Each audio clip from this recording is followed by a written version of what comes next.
이게 다 무슨 말이야? 당신 지금 나한테 뭐라고 한 거야? 박정혜 씨 맞으십니까? 흰 가운을 입은 남자들이 다가왔습니다. 정희는 뒤로 물러섰습니다. 가게 앞에 사람들이 모여들었습니다. 아니에요. 저 아무것도 안 했어요. 정희의 목소리가 떨렸습니다. 남자가 종이를 꺼내 보였습니다. 보호자 동의서입니다. 두 아드님이 사인하셨어요. 뭐라고요? 우리 아들들이? 정희는 비명을 질렀습니다. 팔을 붙잡혔습니다. 동네 아주머니들이 수군거렸습니다. 저 집 며느리가 미쳤다더니 사모님이 미쳤나 보네. 부장님 말이 맞았나 봐. 저렇게 소리를 지르잖아. 정희는 울었습니다. 눈물이 쏟아졌습니다. 승합차 문이 열렸습니다. 정희는 그 안으로 밀려 들어갔습니다. 차 밖으로 자신의 가게가 보였습니다. 반찬들이 그대로 놓여 있었습니다. 그러나 그들은 몰랐습니다. 진짜 거짓말쟁이가 누구인지를 말이죠. 이른 아침 시장 골목에는 어김없이 반찬 냄새가 번졌습니다. 박정희는 오늘도 새벽같이 가게 문을 열었습니다. 50대 중반 그녀의 손은 수십 년 장사로 단단해져 있었죠. 멸치볶음을 저으며 정희는 문득 시계를 봅니다.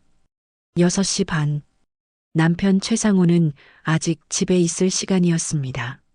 상호는 이 지역에서 운수회사를 운영하는 사람이었습니다. 트럭 12대를 굴리는, 그러니까 나름 괜찮은 사업가였죠. 동네 사람들은 상호를 보면 을의 부장님이라 불렀습니다.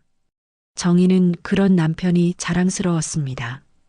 두 자식도 모두 대학을 나와 서울에서 직장을 다니고 있었으니까요. 가게 문 앞으로 윤미라가 지나갔습니다. 정희의 올케, 그러니까 시동생 부인이었죠. 미라는 길 건너편에서 미용실을 운영했습니다. 파마약 냄새가 바람에 실려왔습니다. 언니, 벌써 나오셨어요?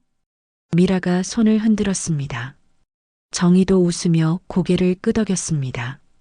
일찍 일어나는 새가 벌레를 잡는다잖아요. 평범한 인사였습니다. 아무것도 특별할 것 없는 아침이었죠. 그런데 정희는 문득 가슴 한구석이 허전했습니다. 아들 녀석이 전화를 안 한 지 보름이 넘었거든요. 며느리 얼굴도 본 지 꽤 됐습니다. 명절에나 내려오던 아이들이었습니다. 정희는 다시 멸치를 저었습니다. 그래도 괜찮다고, 건강하게만 지내면 된다고 스스로를 달랬죠. 가게 안쪽 선반에는 남편이 지난주에 사다 준 화분이 놓여 있었습니다. 꽃이 시들어가고 있었습니다. 정희는 물을 주지 않았습니다. 그냥 그대로 두고 싶었거든요. 저녁 무렵 상우가 집에 돌아왔습니다. 술 냄새가 났습니다. 정희는 아무 말 없이 저녁상을 차렸습니다. 상우는 밥을 먹으며 말했습니다. 내일 부산 갔다 올게. 또요? 정희의 목소리에는 힘이 없었습니다. 상우는 대답하지 않았습니다. 그저 텔레비전만 바라봤죠. 정희는 설거지를 하며 창밖을 봤습니다. 어둠이 내렸습니다. 평범한 하루가 저물어가고 있었습니다. 그런데 왜일까요? 정희의 가슴 속에는 알 수 없는 불안이 자리 잡고 있었습니다. 그날도 정희는 가게에서 김치를 담그고 있었습니다. 오후 3시쯤이었죠. 문득 건너편 미용실을 보니 셔터가 내려져 있었습니다. 미라가 가게를 닫은 건 처음이었습니다. 평일 낮에 말이죠. 정희는 고개를 갸우뚱했습니다. 그러다 문득 남편 생각이 났습니다. 상우도 오늘 오후에 나간다고 했었거든요. 회사 일 때문이라고 했었죠. 정희는 손을 씻고 휴대전화를 꺼냈습니다. 남편에게 전화를 걸었습니다. 한참을 기다려도 받지 않았습니다. 이상했습니다. 아무래도 마음이 편하지 않았습니다. 이틀 뒤 시장에서 장을 보던 정희는 과일 가게 아주머니와 마주쳤습니다. 아주머니는 정희를 보더니 슬쩍 다가왔습니다.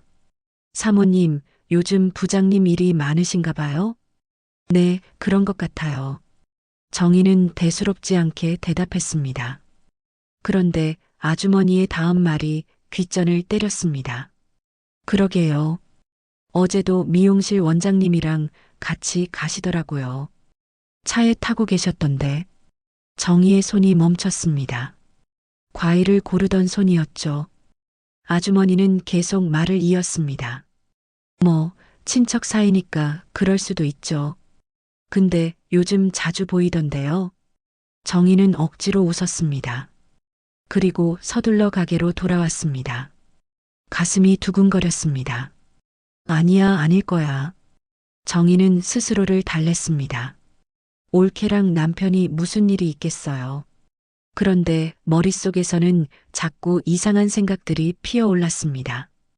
그날 저녁 정희는 남편을 기다렸습니다. 상호는 밤 9시가 넘어서야 돌아왔습니다. 정희는 차를 내오며 조심스럽게 물었습니다. 당신 요즘 미라 씨랑 자주 만나요? 상호의 손이 잠깐 멈췄습니다. 그러나 곧 태연하게 대답했습니다. 무슨 소리야? 동생 일로 가끔 만나는 거지. 동생 일이요? 무슨 일인데요? 정희의 목소리가 떨렸습니다.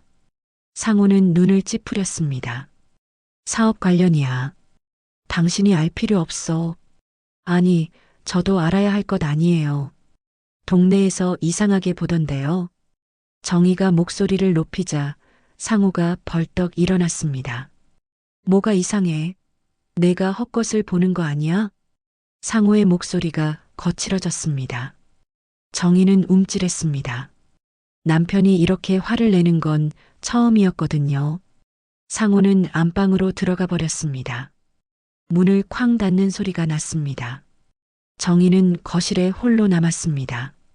찻잔을 든 손이 떨렸습니다. 차는 이미 식어 있었습니다. 정희는 창밖을 바라봤습니다. 건너편 미용실은 어둠 속에 잠겨 있었습니다. 불이 꺼진 그 공간이 갑자기 낯설게 느껴졌습니다. 다음 날 새벽 정희는 잠을 설쳤습니다. 남편의 말투가 자꾸 떠올랐습니다. 헛것을 본다는 말. 그 말이 귓가에 맴돌았죠. 정희는 가게를 열며 건너편을 또 쳐다봤습니다. 미라의 미용실 문이 열리고 있었습니다. 미라가 나와 눈이 마주쳤습니다. 미라는 어색하게 웃었습니다. 정희도 억지로 웃어 보였습니다. 그런데 왜일까요? 정희의 가슴 속에는 무언가 단단한 것이 박혀 있는 것 같았습니다. 이건 단순한 일이 아니었습니다. 정희는 그걸 알고 있었습니다. 아니, 느끼고 있었죠. 손님이 들어왔습니다. 정희는 웃으며 인사했습니다. 그러나 그녀의 눈은 웃지 않고 있었습니다. 일주일이 지났습니다. 정희는 그동안 남편과 거의 대화를 하지 않았습니다. 상호도 집에 일찍 들어오지 않았죠. 그러던 어느 토요일 오후 상호가 갑자기 큰아들에게 전화를 걸었습니다. 정희는 부엌에서 그 소리를 들었습니다. 준혁아, 주말에 동생이랑 같이 좀 내려와라. 할 얘기가 있다. 목소리가 무거웠습니다. 정희는 가슴이 철렁했습니다. 무슨 일이 생긴 걸까요? 상호는 전화를 끊고 거실로 들어갔습니다. 정희를 쳐다보지도 않았습니다. 이틀 뒤 일요일 두 아들이 서울에서 내려왔습니다. 큰아들 준혁은 32, 작은아들 준석은 30이었습니다. 둘 다 정장 차림이었죠. 정희는 반가워서 밥상을 차렸습니다. 그런데 아들들 표정이 어두웠습니다. 엄마, 아버지가 급하게 부르셔서 왔어요. 준혁이 말했습니다. 정희는 고개를 끄덕였습니다. 상우가 안방에서 나왔습니다. 그리고 아들들을 거실로 불렀습니다. 정희도 따라가려 했습니다. 그런데 상우가 손을 들어 막았습니다. 당신은 부엌에 있어. 차갑게 말했습니다. 정희는 멈칫했습니다. 그러나 아무 말도 하지 못했습니다. 거실 문이 닫혔습니다. 정희는 부엌에 서서 귀를 기울였습니다. 상호의 목소리가 들렸습니다. 처음에는 낮게 시작되었습니다. 그러나 점점 커졌습니다. 정희는 문틈으로 살짝 들여다봤습니다. 상호는 아들들 앞에 앉아 있었습니다. 손으로 얼굴을 감싸고 있었죠. 애들아, 아버지가 이런 말하기 정말 힘들다. 상호의 목소리가 떨렸습니다. 준혁과 준석이 긴장한 표정으로 아버지를 바라봤습니다. 엄마가 요즘 이상해. 아버지랑 미라 고모가 바람났다고 하는 거야. 뭐라고요? 준석이 놀라서 물었습니다. 상호는 고개를 저었습니다. 말도 안 되는 소리지. 고모는 너희 삼촌 부인이잖아. 그런데 엄마가 자꾸 이상한 망상을 해. 망상이요? 준혁이 눈살을 찌푸렸습니다. 상호는 천천히 고개를 끄덕였습니다. 그래. 의사한테 물어봤어. 갱년기 우울증에 피해 망상까지 올 수 있대. 엄마 나이가 그런 시기거든. 정희는 문 뒤에서 숨이 막혔습니다. 갱년기, 피해 망상? 정희는 손으로 입을 막았습니다. 상호는 계속 말을 이었습니다. 아버지가 이렇게 말하는 게 정말 괴롭다. 그런데 엄마를 위해서라도 치료를 받아야 해. 안 그러면 더 심해질 수 있대. 거실에 침묵이 흘렀습니다. 정희는 문을 살짝 더 열었습니다. 상호가 가방에서 종이 한 장을 꺼냈습니다. 2번 동의서였습니다. 정희는 그 순간 온몸이 얼어붙는 것을 느꼈습니다. 이게 뭐예요? 준혁이 물었습니다. 상호는 종이를 아들들 앞에 놓았습니다. 2번 동의서야. 보호자 2명만 사인하면 돼. 너희 둘이 해줘야 해. 아버지, 이건 너무 심한 거 아니에요? 준석이 머뭇거렸습니다. 상호는 눈물을 흘렸습니다. 정희는 처음 봤습니다. 남편이 우는 모습을 말이죠. 아버지도 이러기 싫어. 그런데 엄마가 동네에 소문을 내고 다녀. 이대로는 안 돼. 준혁이 펜을 집었습니다. 손이 떨렸습니다. 그는 한참을 망설였습니다. 그러다 종이에 이름을 썼습니다. 준석도 따라서 사인했습니다. 정희는 비명을 지르고 싶었습니다. 그러나 목소리가 나오지 않았습니다. 사흘 뒤 흰색 승합차가 집 앞에 섰습니다. 정희는 가게에서 손님을 받고 있었습니다. 두 남자가 내렸습니다. 흰 가운을 입고 있었죠. 정희는 뒤로 물러섰습니다. 박정혜 씨 맞으십니까? 한 남자가 물었습니다. 정희는 고개를 저었습니다. 아니에요. 저 아무것도 안 했어요. 남자들은 다가왔습니다. 정희는 도망치려 했습니다. 그러나 팔을 붙잡혔습니다. 동네 사람들이 모여들었습니다. 수군거리는 소리가 들렸습니다. 정희는 울었습니다. 아무도 그녀를 막아주지 않았습니다. 승합차 문이 닫혔습니다. 정희는 창밖으로 자신의 가게를 바라봤습니다. 반찬들이 그대로 놓여 있었습니다. 멸치볶음 냄새가 아직 남아있는 것 같았습니다. 차가 출발했습니다. 정희는 고개를 떨구었습니다. 어둠이 내렸습니다. 세상에 홀로 남겨진 기분이었습니다. 병원은 하였습니다. 벽도, 천장도, 복도도 모두 하였죠. 정희는 침대에 누워 그 하얀 천장을 바라봤습니다. 사흘째였습니다. 아무도 면회를 오지 않았습니다. 간호사가 들어왔습니다. 손에 작은 종이컵을 들고 있었습니다. 알약 3개가 들어 있었죠. 박정혜 씨, 약 드실 시간이에요. 간호사의 목소리는 친절했습니다. 그러나 눈빛은 차가웠습니다. 정희는 고개를 저었습니다. 저 아프지 않아요. 약 안 먹어도 돼요. 그렇게 말씀하시는 환자분들이 많으세요. 드셔야 해요. 간호사는 물컵을 건넸습니다.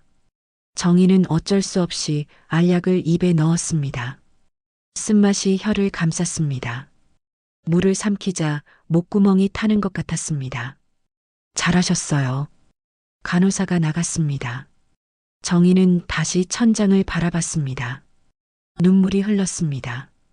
소리 없이 흘러내렸죠. 저 알약을 먹으면 정말 미친 사람이 되는 건 아닐까요? 정희는 그런 생각을 했습니다. 일주일이 지났습니다. 정희는 의사 앞에 앉아 있었습니다. 의사는 차트를 보며 물었습니다. 남편분과 올케분이 부적절한 관계라고 생각하시나요? 저는 본 게 있어요. 둘이 자꾸 같이 다니더라고요. 정희가 대답했습니다. 의사는 고개를 끄덕이며 뭔가를 적었습니다.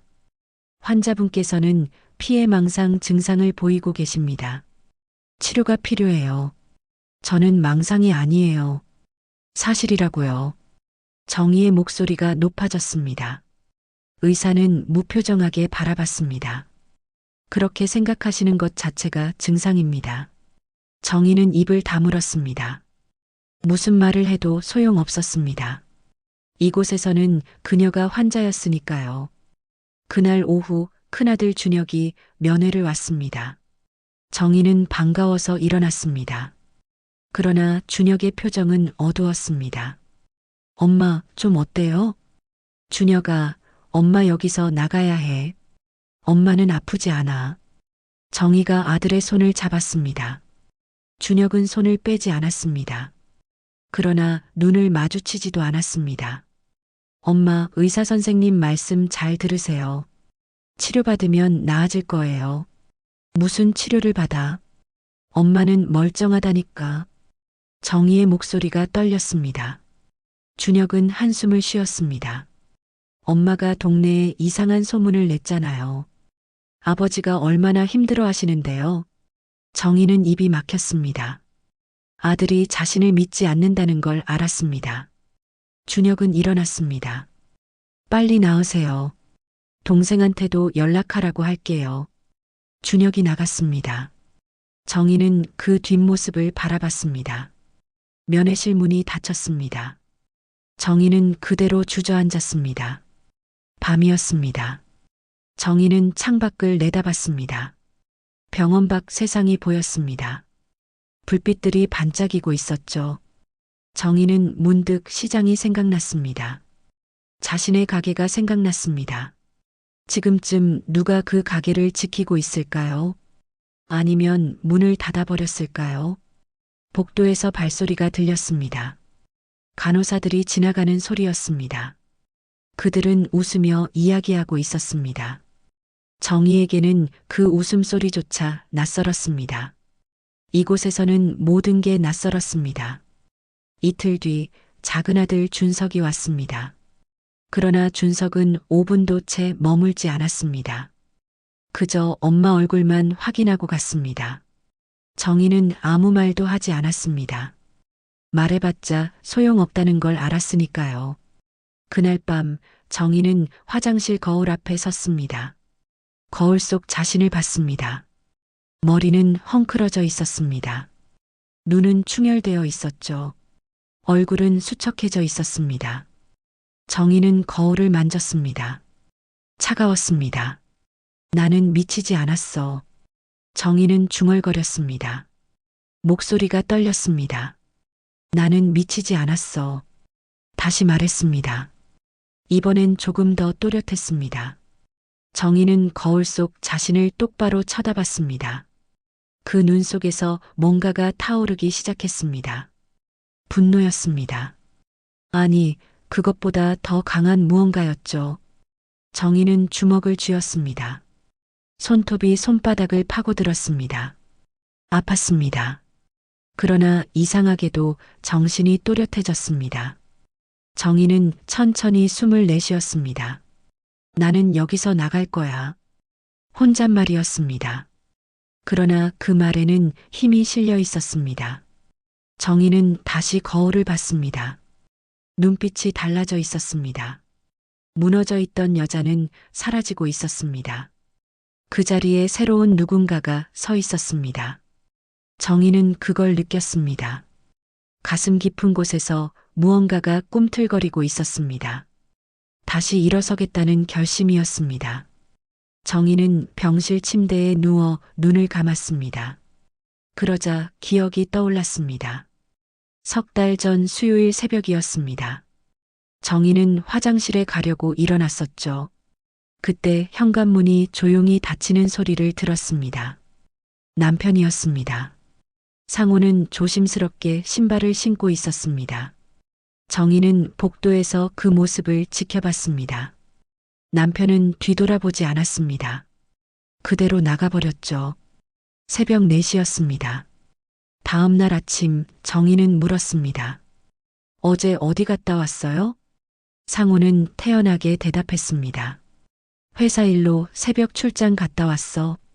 정희는 더 묻지 않았습니다. 남편을 믿었으니까요. 아니, 믿고 싶었으니까요. 그리고 한 달 뒤였습니다. 정희는 남편 차를 청소하다가 조수석에 앉았습니다. 그 순간 냄새가 났습니다. 향수 냄새였습니다. 달콤하면서도 진한 냄새였죠. 정희가 쓰는 향수가 아니었습니다. 정희는 손으로 시트를 만졌습니다. 그리고 코를 가까이 댔습니다. 확실했습니다. 여자 향수였습니다. 정희는 가슴이 덜컥했습니다. 그러나 곧 고개를 저었습니다. 회사 직원일 거라고 생각했습니다. 태워준 적이 있을 거라고 믿었습니다. 이제 병원 침대에서 정희는 알았습니다. 모든 게 연결되고 있었습니다. 수요일 새벽마다 나가던 남편, 차에 배어있던 향수 냄새, 그리고 미라가 가끔 수요일에 가게 문을 닫던 것까지. 정희는 침대 난간을 움켜쥐었습니다. 손이 떨렸습니다. 그동안 자신이 얼마나 눈을 감고 있었는지 깨달았습니다.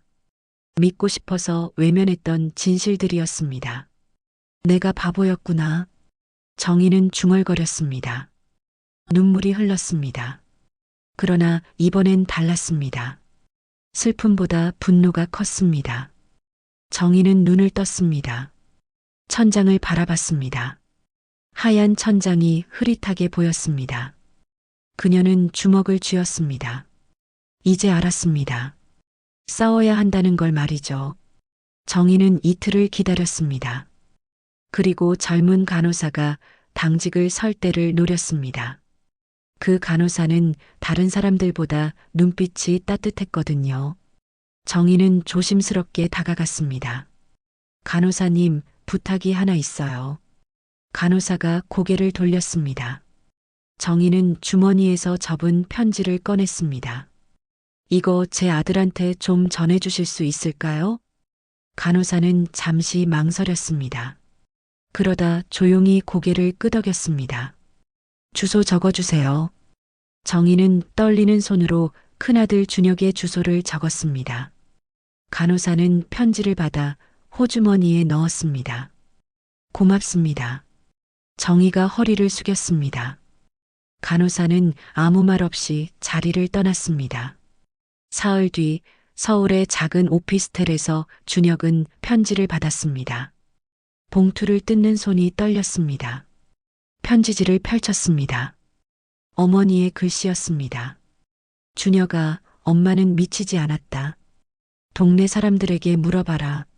내 아버지와 미라 고모를 봤다는 사람들이 있을 거다. 준혁은 편지를 다시 읽었습니다. 가슴이 답답했습니다. 어머니를 믿어야 할까요? 아버지를 믿어야 할까요? 준혁은 한참을 고민했습니다. 그리고 결심했습니다. 직접 확인하기로 말이죠. 주말 준혁은 고향으로 내려갔습니다. 아버지에게는 말하지 않았습니다. 그는 시장으로 갔습니다. 어머니의 가게는 문이 닫혀 있었습니다. 셔터가 내려져 있었죠. 준혁은 가슴이 아팠습니다. 옆 가게 생선 가게 주인이 나왔습니다. 50대 중반의 아주머니였습니다. 아니, 준혁이 아니냐? 언제 왔어? 안녕하세요, 이모. 준혁이 인사했습니다. 아주머니는 고개를 끄덕였습니다. 어머니 보러 왔니? 어머니는 지금. 아주머니가 말을 흐렸습니다. 준혁은 조심스럽게 물었습니다. 이모, 혹시 저희 아버지랑 미라 고모 같이 계신 거 본 적 있으세요? 아주머니의 표정이 굳어졌습니다. 그녀는 주변을 둘러봤습니다. 그리고 작은 목소리로 말했습니다. 사실 나도 봤어. 지난달에 두 분이 차 타고 가는 거. 정말이요? 준혁의 목소리가 떨렸습니다. 아주머니는 고개를 끄덕였습니다. 사진도 찍었어. 그때 뭔가 이상하다 싶어서. 아주머니는 휴대전화를 꺼냈습니다. 사진을 보여줬습니다. 아버지와 미라 고모가 차에 나란히 앉아 있었습니다. 웃고 있었습니다. 아버지의 손이 미라의 어깨에 걸쳐져 있었습니다. 준혁은 숨이 막혔습니다. 사진을 확대해서 봤습니다. 틀림없었습니다. 아버지였습니다. 준혁은 휴대전화를 내려놓았습니다. 이 사진 좀 보내주실 수 있어요? 그래. 아주머니가 사진을 전송했습니다. 준혁은 감사하다고 말하고 시장을 나왔습니다. 다음 날 준혁은 어머니가 다니던 교회로 갔습니다. 주일 예배가 끝난 뒤였습니다. 집사님 한 분이 준혁을 알아봤습니다. 준혁이 맞지? 어머님은 요즘 어떠시니? 집사님, 여쭤볼 게 있는데요. 준혁이 조심스럽게 물었습니다. 집사님은 한숨을 쉬었습니다. 혹시 우리 아버지 얘기인가요? 준혁이 놀라 집사님을 봤습니다. 집사님은 고개를 끄덕였습니다. 나도 봤어. 지난달 산에서. 집사님은 휴대전화를 꺼냈습니다. 등산 사진이었습니다. 배경에 두 사람이 보였습니다. 아버지와 미라 고모였습니다. 손을 잡고 걷고 있었습니다. 준혁은 주저앉을 것 같았습니다. 다리에 힘이 풀렸습니다. 집사님이 어깨를 잡아줬습니다. 어머님 말씀이 맞았던 거야. 우리가 잘못 봤어. 준혁은 고개를 숙였습니다. 눈물이 흘렀습니다. 자신이 어머니를 병원에 보낸 거였습니다. 자신의 사인으로 말이죠. 준혁은 주먹을 쥐었습니다. 손톱이 손바닥을 파고들었습니다. 그는 천천히 고개를 들었습니다. 눈빛이 변해 있었습니다. 이제 무엇을 해야 할지 알았습니다. 월요일 오전 정희는 병실에서 책을 읽고 있었습니다. 문이 열렸습니다. 준혁과 준석이 들어왔습니다. 두 아들의 얼굴은 창백했습니다. 정희는 책을 내려놓았습니다. 엄마. 준혁의 목소리가 떨렸습니다. 그는 정희 앞에 무릎을 꿇었습니다. 준석도 따라서 무릎을 꿇었습니다. 정희는 놀라서 일어났습니다. 이게 무슨 짓이냐? 죄송합니다. 엄마 말씀이 맞았어요. 준혁이 고개를 숙였습니다. 그의 어깨가 떨렸습니다. 울고 있는 거였습니다. 정희는 가슴이 무너지는 것 같았습니다. 그러나 참았습니다. 일어나거라. 정희가 아들들을 일으켰습니다. 준혁은 주머니에서 휴대전화를 꺼냈습니다. 사진들을 보여줬습니다. 남편과 미라가 함께 있는 사진들이었습니다. 정희는 사진을 하나씩 봤습니다. 손이 떨렸습니다. 그러나 눈물은 나오지 않았습니다. 이걸 어디서 구했니? 동네 분들이 주셨어요. 시장 이모들, 교회 집사님들. 준석이 대답했습니다. 정희는 고개를 끄덕였습니다. 동네 사람들이었습니다. 그들은 알고 있었던 거였죠. 정희는 한숨을 쉬었습니다. 엄마를 여기서 꺼내야 해요. 준혁이 말했습니다. 정희는 고개를 저었습니다. 아니다. 법대로 해야 한다. 무슨 말씀이세요? 의사 선생님께 말씀드려라. 내가 정상이라고. 그리고 퇴원 절차 밟아라. 정희의 목소리는 단호했습니다. 아들들은 고개를 끄덕였습니다. 사흘 뒤 정희는 병원을 나왔습니다. 의사는 재검사 끝에 정희에게 이상이 없다고 판정했습니다. 정희는 집으로 돌아갔습니다. 집은 텅 비어 있었습니다. 남편은 없었습니다. 정희는 가방을 내려놓고 거실에 앉았습니다. 다음 날 정희는 변호사 사무실을 찾았습니다. 젊은 여성 변호사가 정희를 맞았습니다. 이혼 소송을 하고 싶으신 거죠? 네. 정희가 대답했습니다. 변호사는 서류를 꺼냈습니다. 증거 자료가 있으신가요? 정희는 휴대전화를 꺼냈습니다.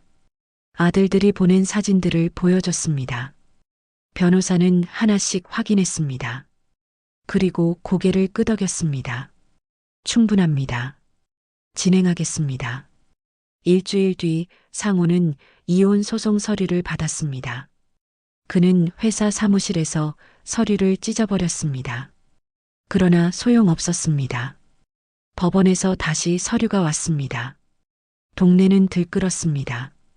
시장 상인들이 줄줄이 법원에 증인으로 나섰습니다. 생선 가게 주인, 과일 가게 아주머니, 반찬 가게 옆집 할머니, 모두가 상호와 미라를 함께 봤다고 증언했습니다. 교회에서도 집사님들이 나섰습니다. 그들도 사진을 제출했습니다. 상호는 변명할 수 없었습니다. 증거가 너무 많았거든요. 한 달 뒤 상호의 회사에도 소문이 퍼졌습니다. 직원들이 수군거렸습니다. 거래처에서도 연락이 끊겼습니다. 부장님을 믿을 수 없다는 이유였습니다. 상호는 사무실에 홀로 앉아 있었습니다. 트럭들은 차고에 그대로 서 있었습니다. 일감이 없었거든요. 그날 저녁 상호는 정희를 찾아왔습니다. 정희는 거실에 앉아 있었습니다. 상호는 문 앞에 섰습니다. 당신 이러면 안 돼. 안 될 게 뭐가 있어요? 정희가 차갑게 대답했습니다. 상호는 한 발 다가왔습니다. 우리 다시 시작하자. 내가 잘못했어. 지금 와서요? 정희는 웃었습니다. 비웃음이었습니다. 당신은 나를 병원에 보냈잖아요. 미쳤다고 했잖아요. 상호는 입을 다물었습니다. 정희는 일어났습니다. 이제 끝이에요. 나가세요. 상호는 돌아섰습니다. 그의 어깨가 축 처져 있었습니다. 문이 닫혔습니다. 정희는 창밖을 바라봤습니다. 해가 지고 있었습니다. 붉은 노을이 하늘을 물들이고 있었죠. 정희는 깊게 숨을 들이쉬었습니다. 가슴이 시원했습니다. 무거운 짐을 내려놓은 기분이었습니다. 정희는 거실을 둘러봤습니다. 이제 이곳은 자신만의 공간이었습니다. 정희는 미소를 지었습니다. 오랜만에 짓는 진짜 웃음이었습니다. 자유로웠습니다. 마침내 정희는 자유로워졌습니다. 봄이 왔습니다. 시장 골목에 새벽 햇살이 비쳤습니다. 정희는 가게 문을 열었습니다. 셔터가 올라가는 소리가 경쾌했습니다. 석 달 만에 다시 영가게였습니다. 멸치를 볶았습니다. 김치를 담갔습니다. 장아찌를 버무렸습니다. 익숙한 손놀림이었습니다. 정희는 웃었습니다. 자신도 모르게 웃음이 나왔습니다. 사모님, 다시 여셨네요? 과일 가게 아주머니가 들어왔습니다. 정희는 고개를 끄덕였습니다. 네, 다시 시작하려고요. 잘하셨어요. 우리가 얼마나 기다렸는지 몰라요. 아주머니가 정희의 손을 잡았습니다. 따뜻했습니다. 정희는 그 손을 꼭 잡았습니다. 아주머니는 멸치볶음을 샀습니다. 생선 가게 주인도 왔습니다. 반찬 가게 옆집 할머니도 왔습니다. 하나둘씩 손님들이 찾아왔습니다. 사모님이 만든 반찬이 제일 맛있어요. 그동안 얼마나 기다렸는지 몰라요. 사람들의 말이었습니다. 정희는 그 말들을 들으며 반찬을 담았습니다. 가슴이 뜨거워졌습니다. 이 사람들이 자신을 지켜줬습니다. 증언을 해줬습니다. 정희는 감사했습니다. 점심때 큰아들 준혁이 며느리와 함께 가게에 왔습니다. 며느리는 수연이라는 이름이었습니다. 30살의 단정한 여자였죠. 수연은 정희에게 인사했습니다. 어머니, 저희가 도와드릴게요. 아니야, 괜찮아. 정희가 손을 저었습니다. 그러나 수연은 앞치마를 둘렀습니다. 준혁도 소매를 걷어붙였습니다. 셋이서 함께 가게를 정리했습니다. 웃음소리가 났습니다. 오랜만에 듣는 가족의 웃음이었습니다. 저녁 무렵 가게를 정리하던 정희는 문득 멈췄습니다. 건너편을 봤습니다. 미용실이 있던 자리였습니다. 지금은 텅 비어 있었습니다. 미라는 동네를 떠났습니다. 시동생도 이혼을 했다고 들었습니다. 정희는 가슴 한구석이 아팠습니다. 그러나 이내 고개를 저었습니다. 이제는 지나간 일이었습니다. 정희는 시선을 거두었습니다. 어머니, 집 가요. 준혁이 불렀습니다. 정희는 고개를 끄덕이고 가게 문을 닫았습니다. 셋이서 걸어갔습니다. 시장 골목을 지나 집으로 향했습니다. 저녁 바람이 불었습니다. 따뜻한 바람이었습니다. 집에 도착하자 준석도 와 있었습니다.